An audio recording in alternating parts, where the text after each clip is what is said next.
Welcome to Rooted and Divine with me, Caitlin Payne, a podcast for women ready to shed old identities, heal, and align with their soul.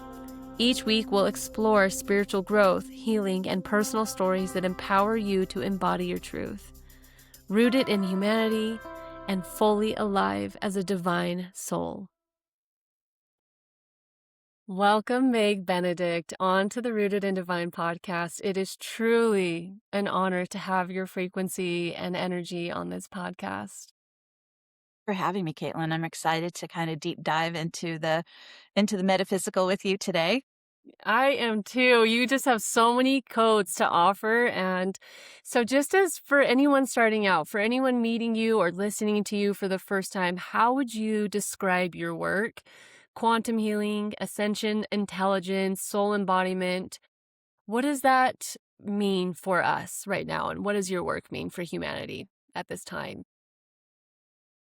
Okay, well, I first started out 30 years ago in this kind of new burgeoning field in Los Angeles of energy healing. It was at the time when yoga studios were starting to get popular, and it was like a new frontier, having to, in a way, offer this and build it from scratch. So it was kind of learning as I go, but it's connecting in with others at more of their energy level. So we have to get beyond the physical particle field. We have to be able to, um, in a way, bridge across into the non-physical and to start to address everything that's happening in our reality at the energy level. And this would be then, mental or emotional, spiritual. So it's what I call kind of the root cause or the source code of what's materializing in the physical.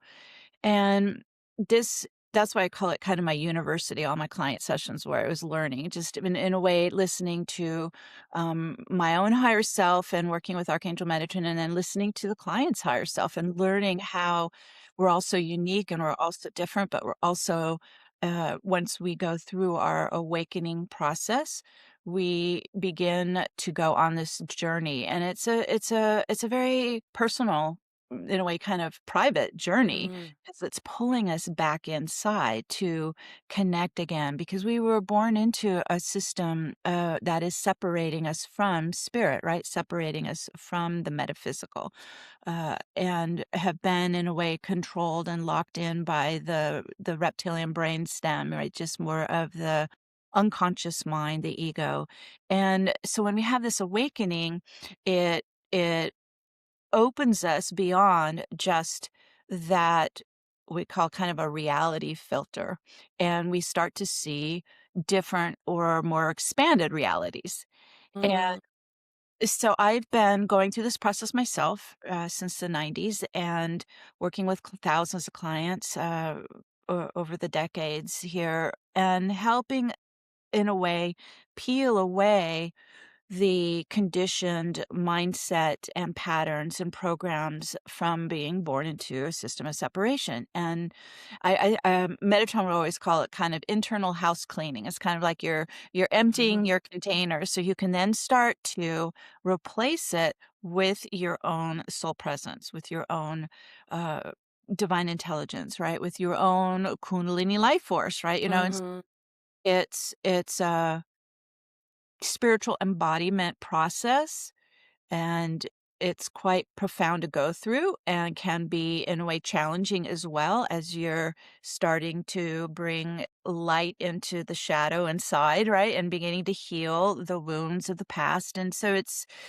something that we approach with a lot of, like, gentle self-love and care, as we're, in a way, we're birthing ourselves a new mm. reality, living as the soul now and not the ego. Is quite profound, actually. So that's the work I do. Um Just in simple terms. I really want to take us back to, so I will have already read your description, your thing. Take us back to 1994, that Northridge earthquake. What happened during that spontaneous Kundalini activation for you, and how did that ignite the divine human that you now want to help other people embody? Well, people can go through an awakening in lots of different ways. It can be very gradual, or they come across some kind of like a mind-altering book or ayahuasca or whatever. There's lots of ways that this can happen. For me, it happened in the Northridge earthquake in Los Angeles. It was January 17th, 1994, and it happened in like 4 in the morning, so I was in bed, but like, things are just literally flying off the walls, and the bed is like a bucking bronco, and I had, what's called a Kundalini activation, so it was like lightning just shooting through my whole body, and I'm shaking, and it's blowing my circuits, and it's blowing out what I would call these reality filters, right? It just Mm. starts to open my ability, to see beyond just the physical world, and then even in that was shocking to me. I didn't know what was happening and what I was seeing and what was going on. Is that, I was 34, I was in the corporate world and just, no spiritual, understanding or interest, so it just blew all that open. The other thing that happened, and it's rare, but, I had what's called a walk-in experience, and so this is where my soul joined an existing incarnated soul. I've worked with thousands of clients over 30 years, and I think I've met 5 walk-ins. So this is very Mm. rare, but it's a way for a soul to enter into the earth plane without dropping into that system of separation. And so it keeps us in a way kind of on the sidelines and being able to see and work in the field that way. Um, it's very, very difficult to go through it because you're not in your own incarnation. You're in somebody else's mind and emotions and thought forms and soul contracts and karma and all of it. So it's called a soul braid, and so then you are merging with this soul, for however long. I was with that soul for 21 years until I Mm. helped her transition. So it's not easy to deal with. It's actually you can have, like, a psychotic break from it. Like, it's really very difficult, but if you're, um I got help. I had help from spirit. I had help from Archangel Metatron. I had visitations from Metatron, so I was able to kind of maintain myself while in a soul brain, while in somebody else's incarnation and body and mind and all of that. And what it did though is it allowed me to see the field. And so it it's helped me in a way to see what I needed to clean up and remove and clear and break free of, and then help others through that process. Uh, I think it's a rare and extreme way of having an awakening. I think most people go through a more gentler awakening, um, but it allows an advanced soul to come in and be able to just do what they're here to do. I call it my earth mission. And so it Yeah. allowed me to drop in and get to work. And so from 1994 to now, that has been my singular focus. Mm. I did not get married. I did not have children. It was just getting this work out there, getting the information out there. It is an inner drive I cannot not do. It just took over, and it's been that way ever since. So that's not normally how people experience this process. So I just want to make sure everyone understands this is very unusual. Not the everyday experience that No. everyone has, a soul walk-in. No, but it allowed me to really fine-tune what it means to, in a way, decompose an entire energetic structure and then ignite within your own soul, what I call a light body, or it's your soul pillar, which is different than your human chakra pillar. So there's a lot going on in this transformational process that's quite profound and advanced. So that has allowed me to do that on myself Mm. and then begin to teach others how to do it as well. And I call it like a conversion from like the human energetics to the soul energetics. And that's a big deal. And that's like not easy to put your body through that, Yeah. especially as you get older like I am. So it's kind of like, whoa, I can only take so much. Okay, let's take a break for the weekend and so Yeah. I can recover, right? And then, okay, let's do a little more because you're literally bringing in a whole wave of light, which is electrical current. Like you are bringing in electricity into your body, and you're opening up all these pathways, right? These channels and more of the advanced, uh, uh, I call it the vessel or light body. What I see happening is over time, as you bring in more and more of your soul presence, your soul light into this vessel, your own soul source code starts to inform how to materialize. So you are in a conversion even of your physical cellular structure. So everything is starting to it's like being in a chrysalis cocoon, right? You're beginning to rebirth yourself, but not from the family of origin ancestral lineage code, but more from your original soul source code. And many of us are not from here, and we are visiting from other star systems or even other realms. And so what I noticed working with so many people, we'll call them visitors, so many visitors, is let's say they're here from the Pleiades or they're here from another far off galaxy, that source code starts to turn on and activate. And in a way, what it's doing is it allows us to connect and ground onto our soul path of light, which is literally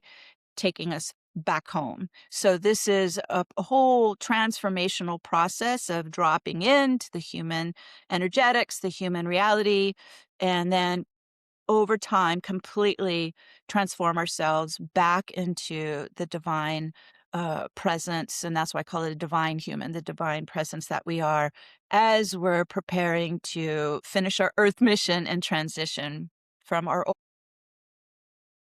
Oh my gosh, there's about 500 threads I wanna pull right now. I just really wanna anchor in this story real quick, and then we'll move forward. So you were in this earthquake. You had a soul walk in. Were you even conscious that another soul was merging with yours at the definitely. time? Yes, like, what the hell's Okay. happening? Yes, definitely something And is she entering in, yes. is that and that soul is still with you or she's no longer with you? Okay, it's you. The walk-in is you. Okay, I'm with you. And I had to take over the whole life, I had to take over everything, Mm, and then convert it to my vessel and my energetic, wow. my signal into the field, and yeah, it was not easy. Yes. And so now, after having experienced that, so the previous soul of who that inhabited Meg's body, she went where? Where did she go? I helped her transition back to her origin. Okay. I call them soul clusters or soul groups. Like this is kind of our where our original God spark soul comes from. So transition her back to her soul group. Mm. And now you're just on this mission to really help activate the divine soul blueprint of every person out there, regardless of star cluster, origin point. You're like, how can we get back to that? Yes, yes. I feel that deep within my bones that that is happening now. And actually, just within the last month, I've been telling my friends, if you're in my cluster of humans right now, I'm like, I feel like the codes of Yeshua and the resurrection, the death and resurrection process has been on my heart and mind so much lately. Of how do you die unto oneself, and what is the process of dying unto the human energetic construct so that you can be reborn in your original blueprint, soul blueprint? What does that look like for you and you've experienced with clients? It's interesting you brought up the resurrection codes because I was very strongly guided to go to the south of France 2 years ago and went on a tour of all of the Magdalene temples and churches and places where she taught. And there is a actual a Magdalene church where in St. Baum where they have her skull and they have her relics, and it's downstairs in a crypt. And I was with a big group, but for some reason, I was able to kind of pull away and go down into the crypt while the teacher was talking, about the church and that kind of thing in Magdalene. And I had about 30 minutes standing right in front of her skull and her relics and opened up, working with Metatron, opened up the vortex space to receive whatever we were interacting with each other. And I literally felt and saw her activating the resurrection codes in me. And that has been very life altering for me.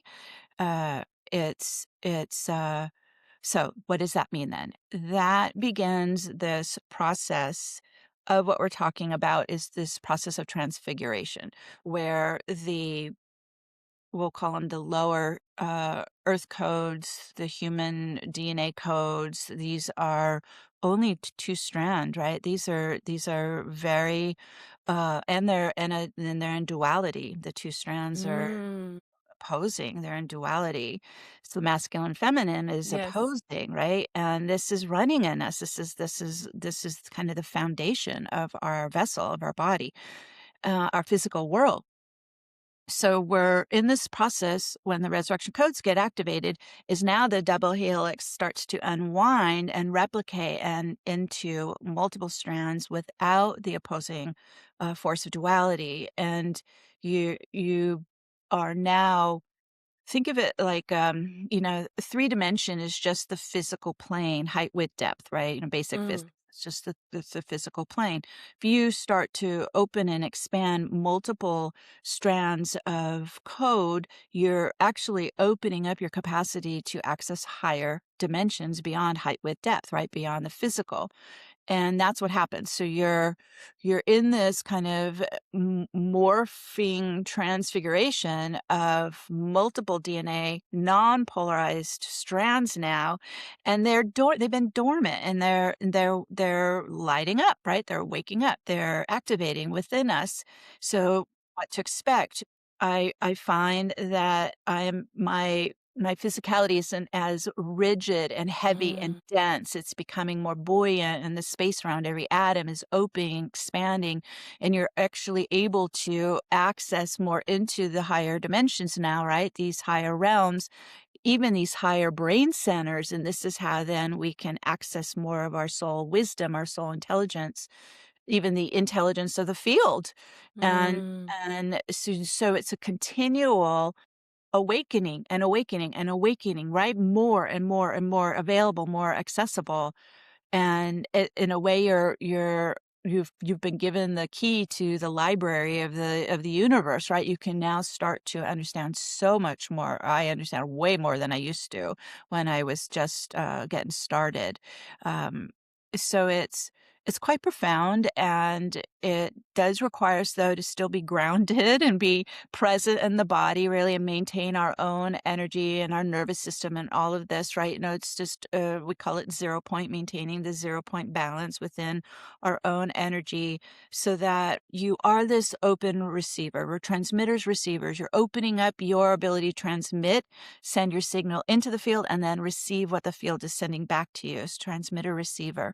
It's now you start to be an active co-creator in your reality instead of just kind of passively being, bombarded with all that life is throwing at you. You begin to direct the reality of how because you're sending a clean signal into the field now and it's responsive. So I think when we talk about the lower energetics, a lot of it is that density. You a lot of times you'll have kind of like balls of congested energy. We experience this pain, right? We start releasing the stuck energy. We definitely start getting in and helping clear the trauma from this life and past lives in this earthly system of separation. And we're also clearing a lot of what I feel actually we're most compromised in the mind. We're clearing so much programming that's gotten into the mental body, into the mind A lot of it is passed through the entrainment with the mother and pregnancy, so we're getting the ancestral programming coming in. But then we also have our cultural programming, religious programming. I mean, it's our media, like it is everywhere. And it's Mhm. when I say we're transmitters, receivers, okay, if you're not managing your own transmitter receiver, you're receiving in all this garbage, right? So this is all the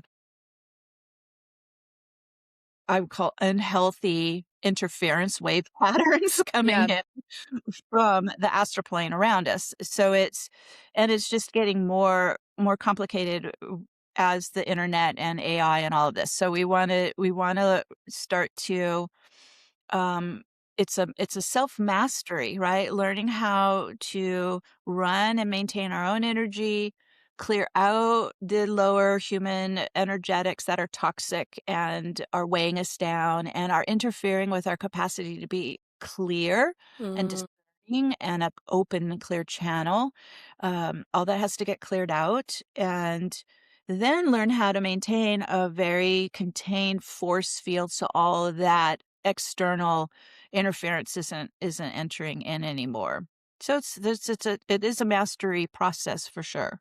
Yes, and to distill that down, I feel like in eighth, maybe eighth grader language for those who are wanting to track where I feel like Meg is taking us is what I feel like you're saying is, and correct me at any point if you feel that I'm wrong, Meg, because this is, I really want to distill and broadcast this amazing frequency that I feel that you have is, each of us are organic computers and the systems that we've been born into, a lot of them aren't even our own programs. And so what Meg is talking about to me is, you know, we've really come into this world believing that we're just like a human, like we're human and that humanity is all that there is. And the programs and what we've been given is all that there is. And we are working with a certain set of building blocks that humanity has offered us. And that's all that there is. And you go through your life trying to figure out how you can configure these blocks to make you feel the most expressed. And then at some point you realize this isn't it. I was never meant to build with these building blocks that humanity has given me. And for a lot of people right now, I feel like they're waking up like, oh, I'm coming off of autopilot. I'm realizing that what was handed to me never fulfilled me, but I was living in the way, acting as if it were. And that can feel really destabilizing at first, and especially because we're not aware of how our energy works. You have been deprogrammed.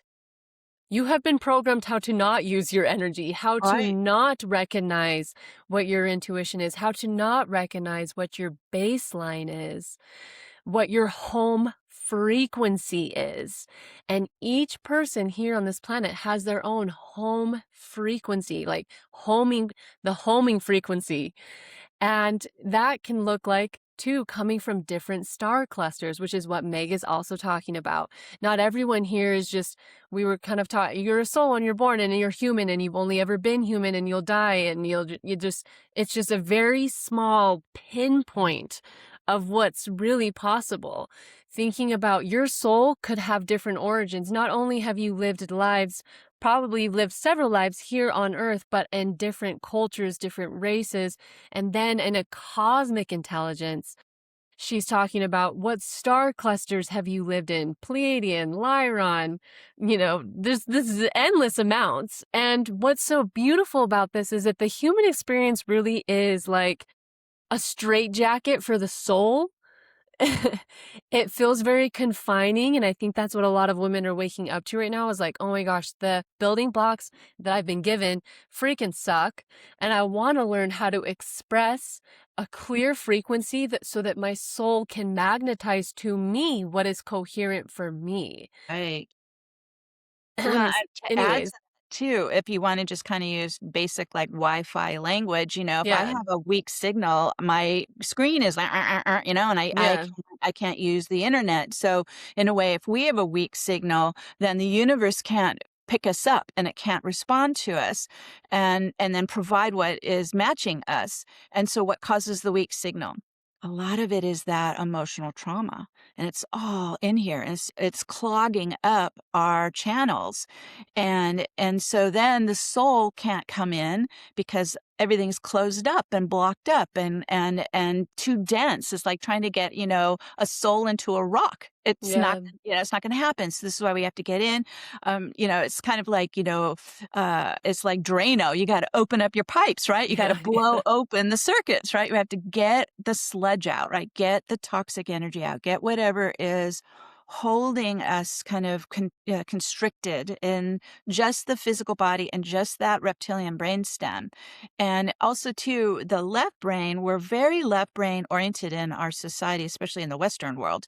And the left brain can only perceive the physical world of matter. That's it. It can only, right? When, whatever feet around us it can see. Mhm. That's it. That's all it understands.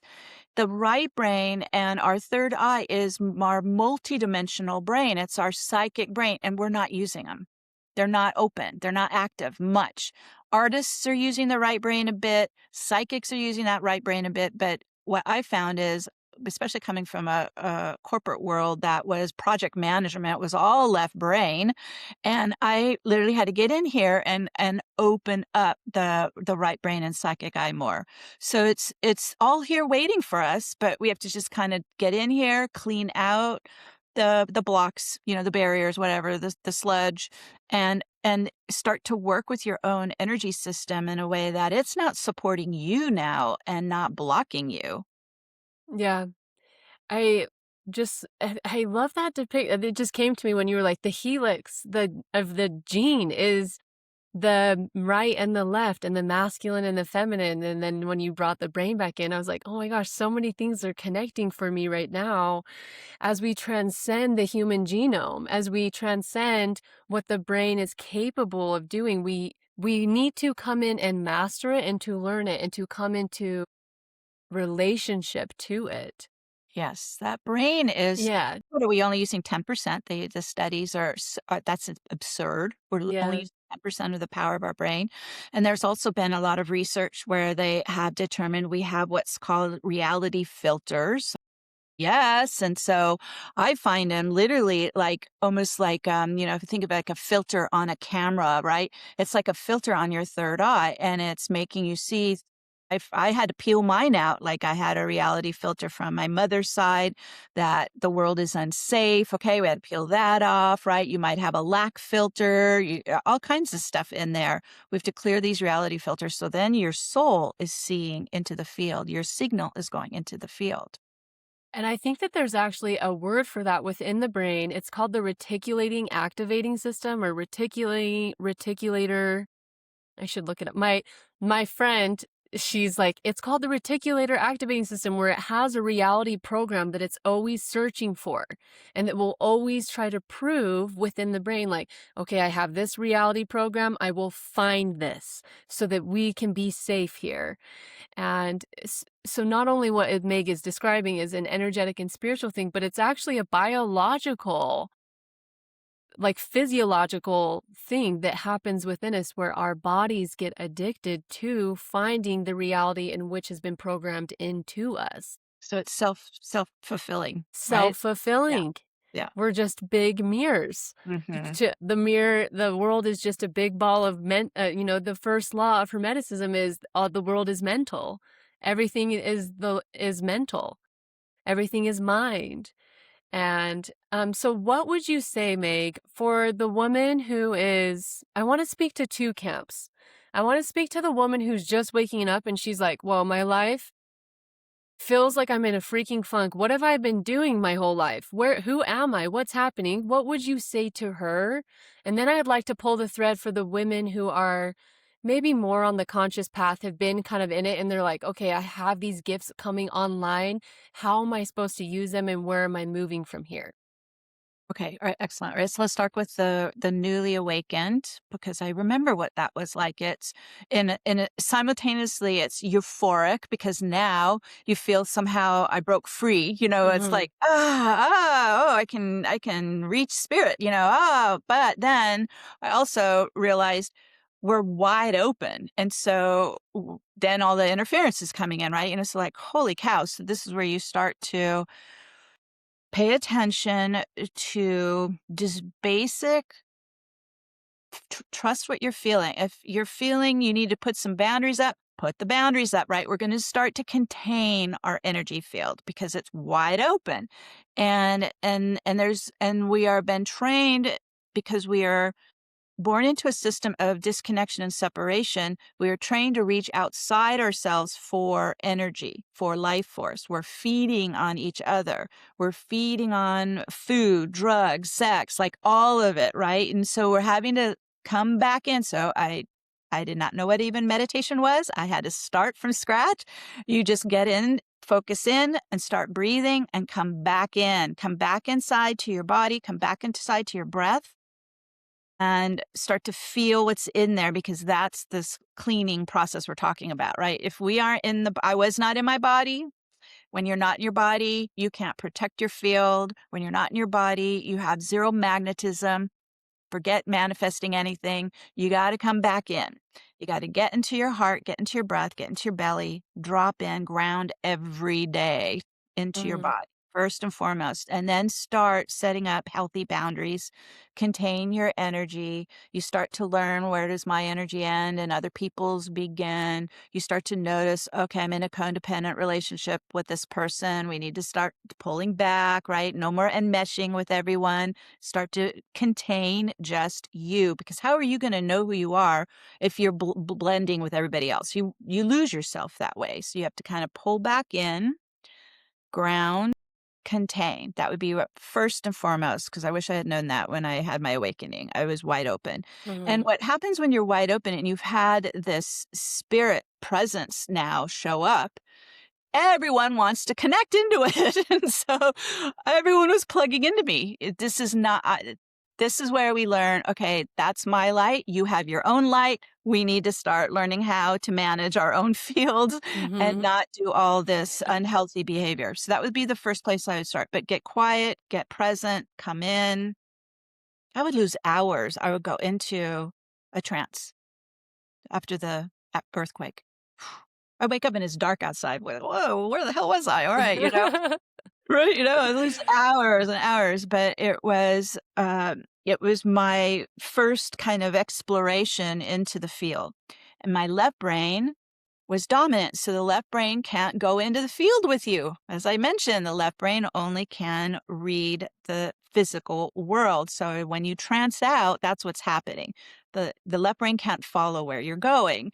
And so over time also, as I'm waking up more of the right brain and the third eye, then I could start to stay more cognitive while I would go into the field. This is what you want. You want to be aware. You want to be able to pick it up. You want to be able to see what's going on. You want to be able to read and scan the energy around you. So you're developing more. It's kind of like a mental muscle we've never used, right? You just go there and practice with the right brain, the psychic mind.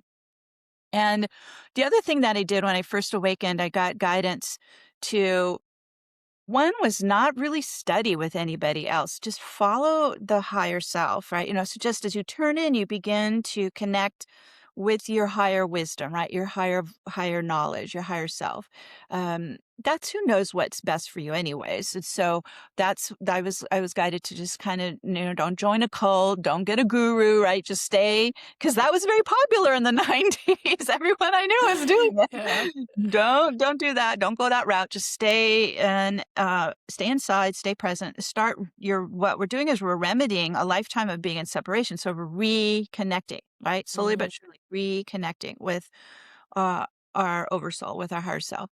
And then I also was guided. So I did this like the first 2 years after the earthquake.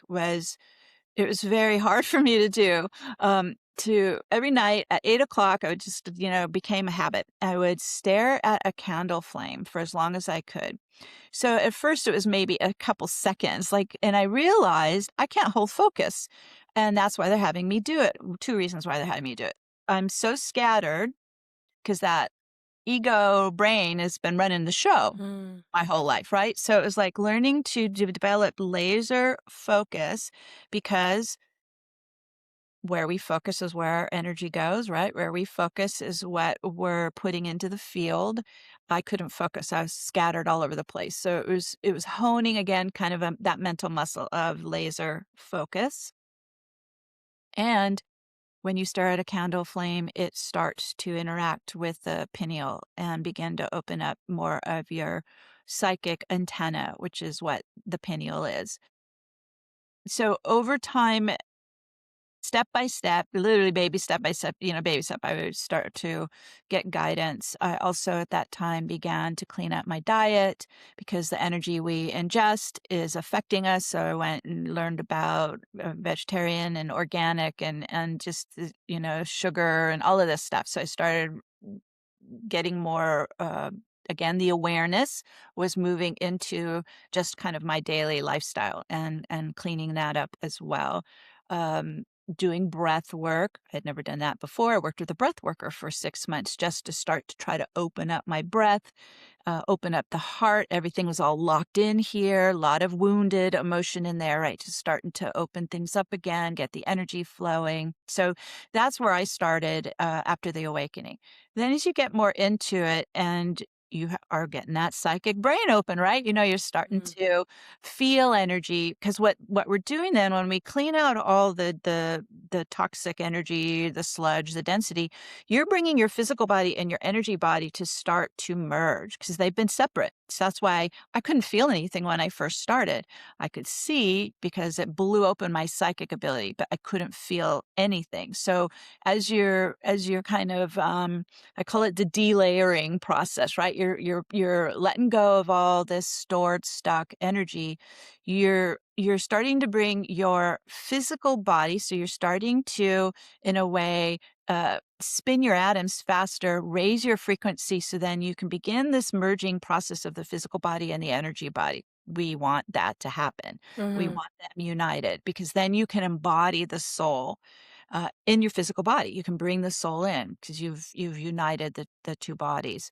And the other thing too is I found that the contrast starts to get more extreme. So as you're unlayering the heaviest stuff, the denser energies, the contrast starts to become very clear and pretty immediate. Ooh, okay, that doesn't resonate, right? You just Mm, mhm. right? It's very quick, it's very fast, you can feel what's not in resonance, what's not for you, and no judgment, it's just like, this is not matching, and so you begin to kind of move that away from you, right? And it's people, places, things, right? You're just going and beginning to kind of, update your life and moving away what's not a resonant match, and then the flip side, right, pulling in more of what is coherent and resonant for you. So I noticed some people started to leave, new people started to come in. I got moved from LA. I lived there my whole life, in 2012, got yanked up to Mount Shasta, and that started my whole next phase of my earth mission. And so you get more into the flow of your what we call the soul blueprint. That's your living plan, master plan for the earth mission, for why you're here, for what you're here to offer, how you're here to support what's happening on the planet. And so the more you pull in your soul energy, your soul light, it turns on the blueprint inside you. So think of it kind of like a computer motherboard. You're pulling in the power, lights up the blueprint, and you begin to follow. I tell people I just follow the breadcrumbs of my blueprint every day, just that I can stay out of trouble, right? I just right on plan, right on path, follow the blueprint and show up. And so it's your priorities obviously are changing, aren't they? From what the human wanted, right? The ego needed to now, oh, I have a master plan for that's actually more of my soul service here now. That's a whole different flip in priority. So over time, I began to kind of drop out more and more out of the corporate world and really focus on my soul work and my purpose and that's you'll notice that, and that can happen differently for everyone, how that comes through. It doesn't mean that you have to actually be working with other people. Maybe you're an artist or a singer or a writer. I mean, let it come through you, but you all have soul gifts that are waiting to fire up in you as the blueprint turns on. And to me, it's magical watching how everyone are beginning to really hold that fire inside them, right? And Mhm. it's loved and it's pure and it's your passion and you're living it. It's just very exciting to see. So exciting to see. To me, that when you describe that fire, it's really the Christed flame inside of us that brings us back to our home base frequency. And I was just really seeing how the caterpillar, when it's born, I don't think that the caterpillar thinks, "Oh, I'm going to be a butterfly." Like I know I'm not. I think the caterpillar comes into life thinking, "This is my life. I'm a caterpillar." It's kind of savage. Like it crawls on the earth, it eats everything in sight. And that's kind of what we were born into in this human construct. We're a little bit savage. Yeah. We're just like parasitic and always taking, and where can I win and how can I have power over and gain control? And the caterpillar kind of resembles a little bit of that until I think one day it has this like, I'm going to climb this tree. I don't know why I'm climbing this tree, but I'm going to climb this tree. And it follows the home frequency of like, I'm now going to create this cocoon. I have no idea why I'm creating this cocoon or why I'm creating boundaries now around myself. And then it goes into mush, and the mush phase can feel again every moment of it is not necessarily, we're not using our human minds to really know what's going on. We're using our hearts or this frequency, this Christed flame within each of us that brings us back home to turning into the butterfly that we were always meant to be. And that process is it's so nuanced for every single human. It's so nuanced for every soul, and how you do that and the way that you go about it. I had a friend asking me the other day, she's like, "Caitlin, I just feel like I'm in a funk. I don't understand. How did you get to where you are? Why are you so fulfilled? You seem like and I was just giggling because I'm like, there's no one moment that it was like, oh, I chose this and then I got this big thing. I'm like, it has literally been a breadcrumb by breadcrumb every day. I'm tuning in. Okay, what do I need to do today? I feel fear. I feel scared. I feel lack. I feel despair. Ooh, why do I feel that way? Where is that coming from? Because I have another flame inside of me that's telling me that's not who I am. And so it really is kind of learning the contrast of, oh, this feels like me because I feel peace. I feel expanded. I feel joyful. But then I have this other large part of me that's like, so constricted and so rigid and so much strength that's based in fear that it's not strength, it's really just fear. But for me, it's been disassembling a lot of that day by day. And so I want to bring this back around, Meg, to your last this recording is going to be coming out the week of the fire horse. So, Yay! and your last email said, the fog lifts, the fire ignites. And in your message, you described that the last 14 years has been kind of like a Piscean fog, dream states, confusion, blurred truth. So take us through this journey of what we're coming out of collectively and then what we can look forward to collectively as we really welcome in this new energy. Yes. So first disclaimer, I am not an astrologer, but I love to read astrology. And the reason for that is because of these powerful transits that are affecting everyone on the planet. So it's always good to kind of keep an eye on what's coming. In 2012, as I mentioned, I got called to move to Mount Shasta, which is the root chakra of Gaia, and I've been doing a lot of work there ever since. At the same time, in 2012, Neptune moved into Pisces. So it's been in Pisces since 2012. And you kind of look back on what happened in 2012. And it's kind of like both the amazing positive parts of Neptune and Pisces, and then also the really negative stuff that happened. Okay, so again, there's the duality. And so it was very instrumental in this kind of big global spiritual awakening. As I mentioned, people were starting to um, kind of move away from traditional religions and more into what is my soul? Really this Mhm. whole kind of internalizing of the divine. It's fabulous. And it's also so it was kind of like it just flooded the field with this more spiritual priority, or maybe a desire. It started to open that up for so many people. And with all of that comes then the healing, of course, that it initiates. So it's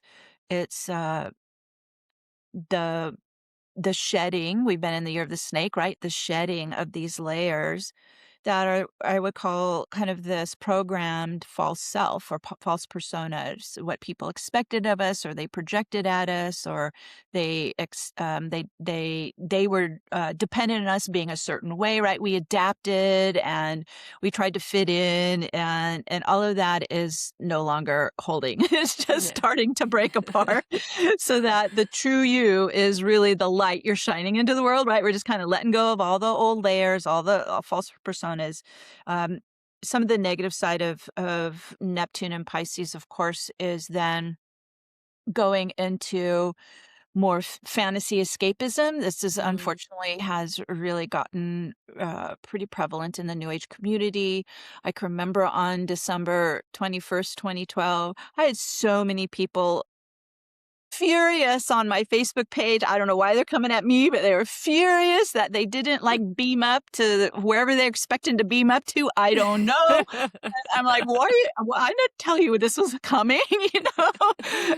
And so it was I feel like so many kind of got lost. They may have awakened, but then they got pulled onto, like, false paths, and this is unfortunate. We wanna get everybody back in side, get in the body, get present, get with your own truth, right? Your own truth, Mhm. not all these kind of false, paths and cults and everything else. So that's the negative side of Neptune and Pisces. So we just had Neptune leave Pisces, yay, and move into 0 degrees Aries, and Aries is the first sign of an entire new zodiac cycle. So this is a real fresh start time right now. This month is big reset, big fresh start, and take advantage of that. Like really, do your vision boards or whatever you're used to doing, because it's time to really set the tone of what you want to put into the field going forward when we're in a 0 degree Aries reset. So that's part of it. So we're leaving behind that kind of watery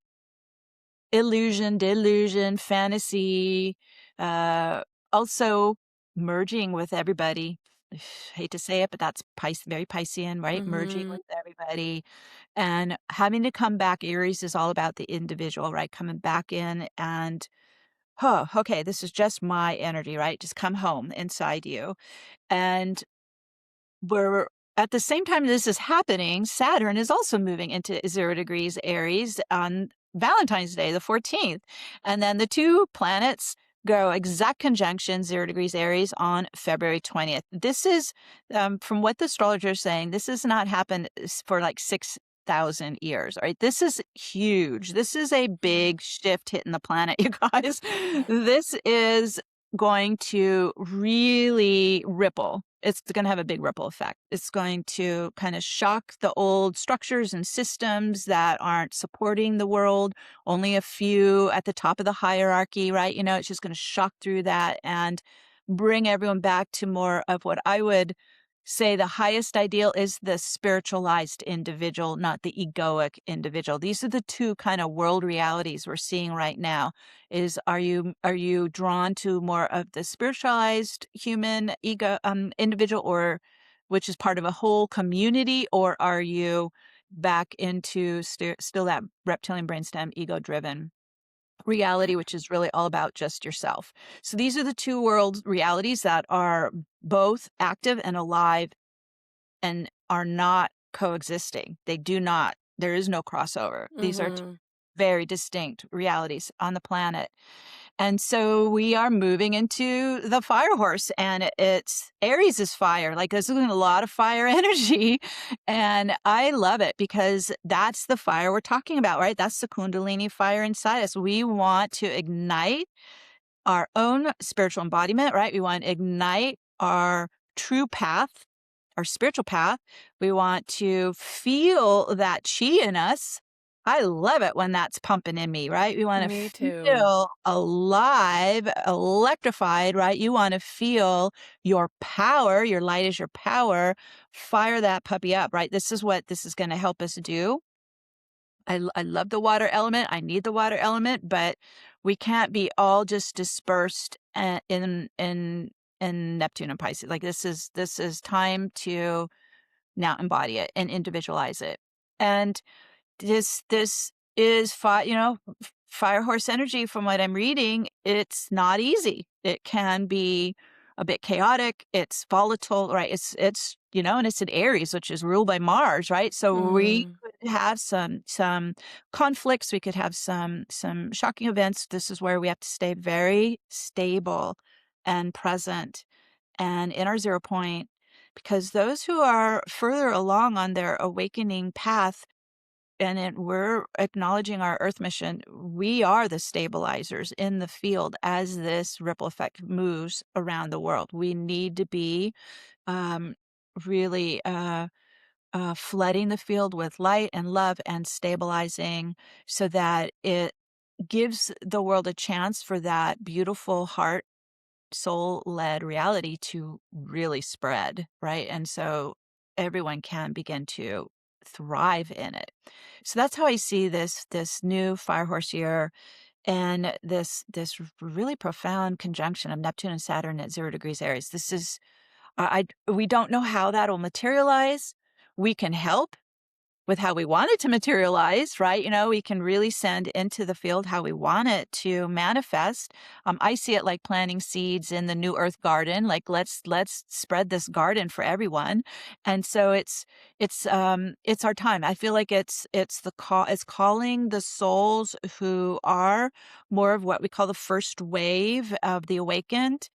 I feel this is our year. Hmm. I feel that too, and I really feel like this is where vision, words like the airy, dreamy Pisces, we dispersed, we became airy, and now all of a sudden it's like embodiment. And that's what I'm really feeling is like, what does that mean for us now to be the embodiment of what we want to see, of the power and the love and the compassion that we want to see? Because no longer can we just say words and post a post and write a blog, whatever, and just hope that we'll see a change, but not have the inward integrity to hold and sustain the change that we want to see.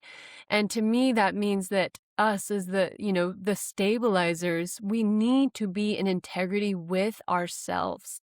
And all parts of us need to be integrated, integrous. I'm like, my friend just put this key code in our group call the other day. She's like, integrity, integrating, integrous. Like, it's all the same word and it needs to be the foundation. If because we can get online and say, I wish that we would see more love. I wish that politics, religion, the world stage would just be more loving. And to that, I say, yes, I agree. And are you the embodiment of love in your life? Can you look at your partner in the eyes and hold their gaze? Like Meg said with the flame, can you hold someone's gaze and hold all that they are without flinching, without shying, without shrinking, without overpowering? But it's really about learning your energy, holding your energy, bringing back all parts of us to be welcome and safe here in this time and space, in this body, at this point, so that we can usher in a frequency that will sustain us, so that we're not just yelling on Instagram and on socials of like, we want more peace, Yeah. but can we actually be the frequency of peace in these small moments in our lives? And to me, that's really what the Aries and the fire horse ignites, is no more of this like airy fairy, I wish we had world peace and the world stage should be acting different. It's a very integrous. The horse is a single thing. It carries you. You know what I mean? It's not the air Piscean. It's very like, we don't know where to grab. We don't know where to Nebulous. land. It's so Yes. nebulous. So nebulous. Aries and the fire horse is like, it's, yeah, like a single point. You are anchored. You are a field and a transmission. of peace and joy and compassion, and no longer do you know your boundaries, like Meg said, like, you know your frequency, and if it's not a match for that, you don't stand for it anymore, not out of judgment and not out of fear or hate or scarcity. It's more of like, I stand for peace. I am peace. And anything that is in resonance with peace can be here in this field with me. I love what you said about integrity because I've always felt like the chakras are in a way um, vibrationally interacting with the dimensions. And so once we get up into the throat chakra, the fifth chakra, this is in a way interacting with the fifth dimension. And the fifth dimension is a on basic quantum physics, it's additional spatial dimensions. How I experience it when I read the field is it's the unification of both the particle and the wave. It is the unification of spirit Mm, and physical reality. The the throat chakra, it's all about integrity. It's what you think and what you say and how you act and what you believe is all integrous, right? It's all unified.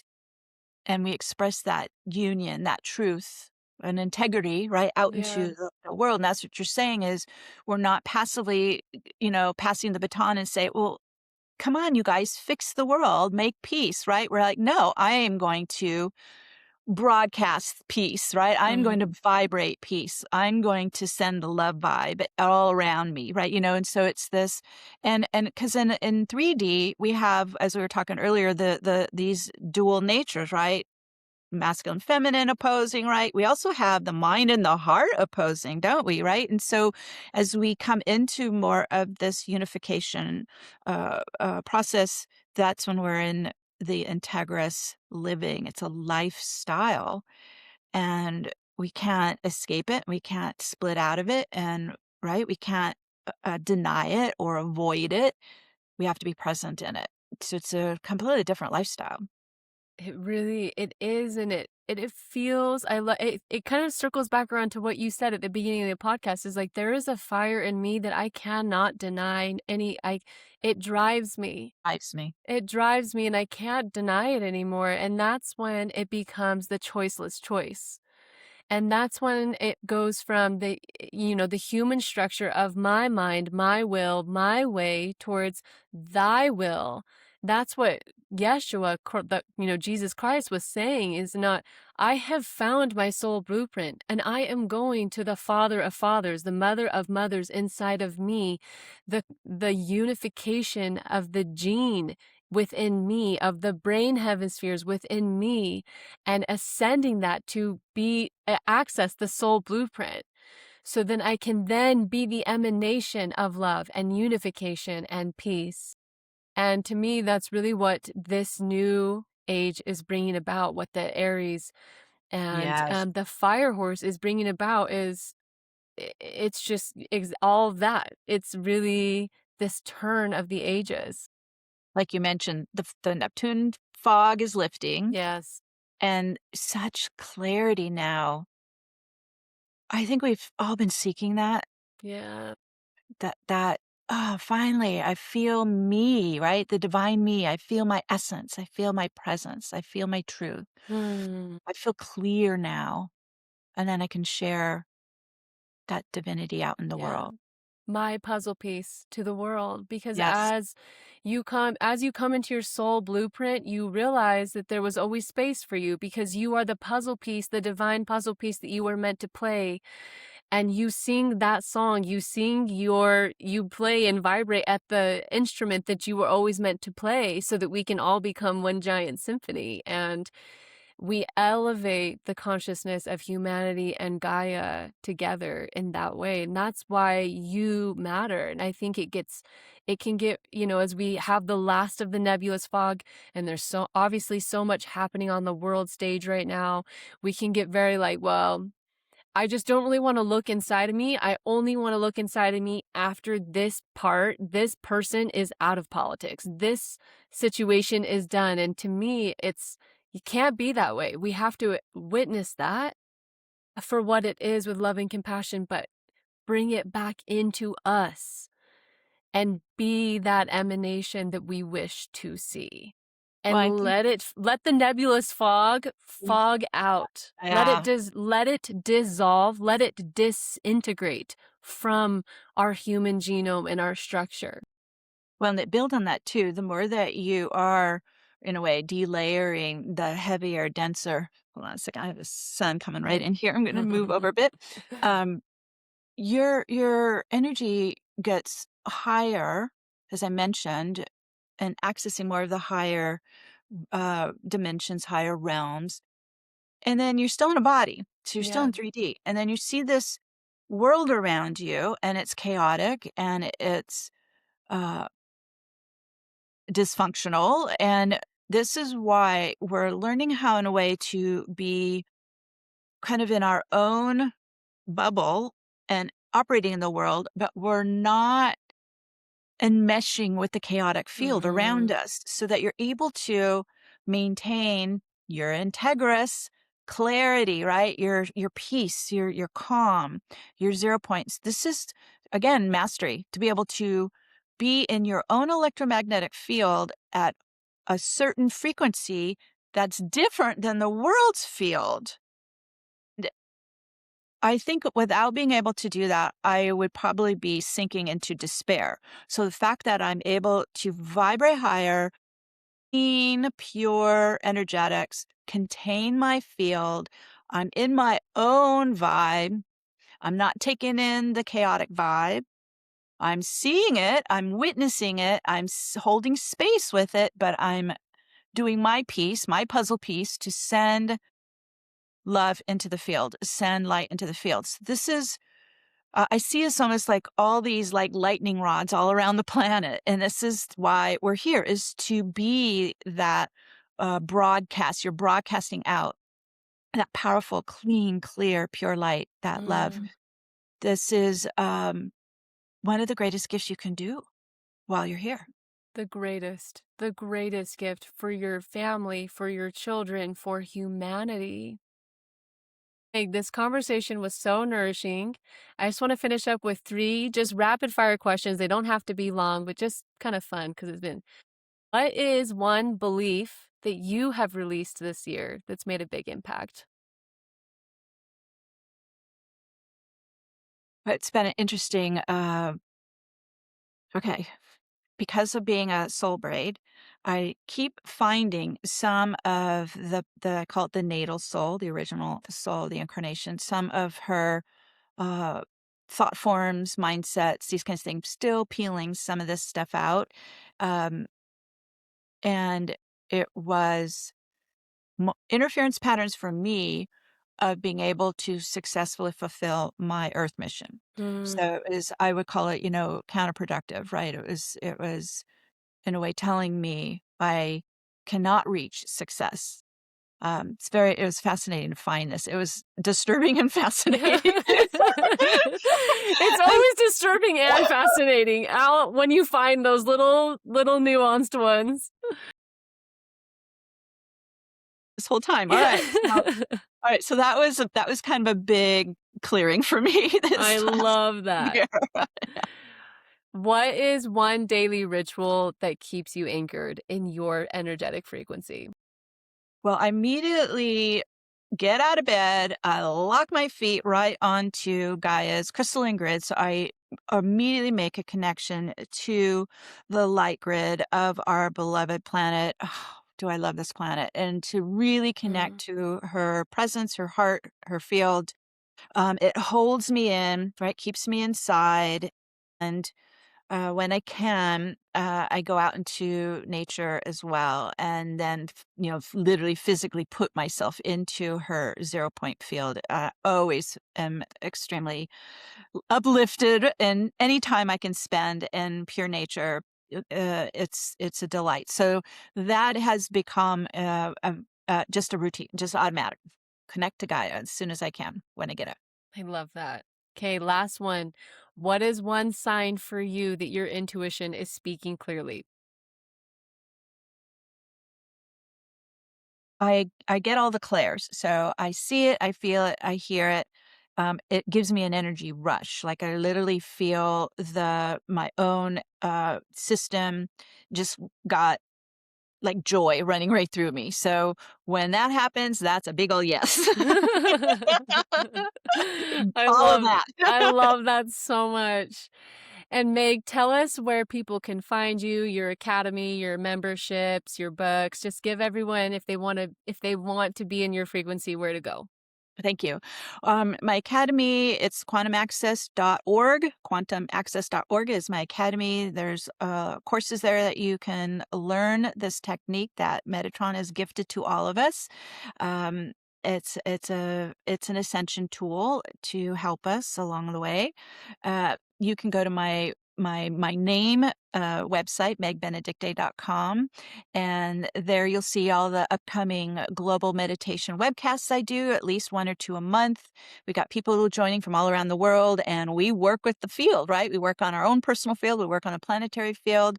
This is part of my Earth mission to fulfill that.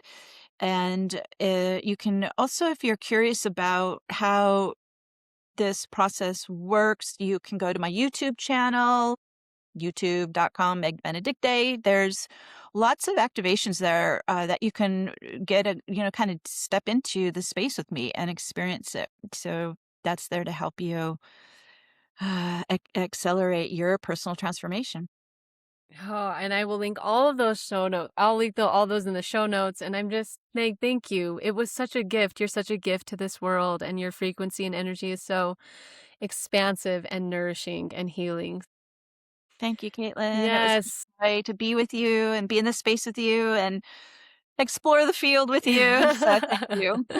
May everyone be blessed who's listened to this podcast today.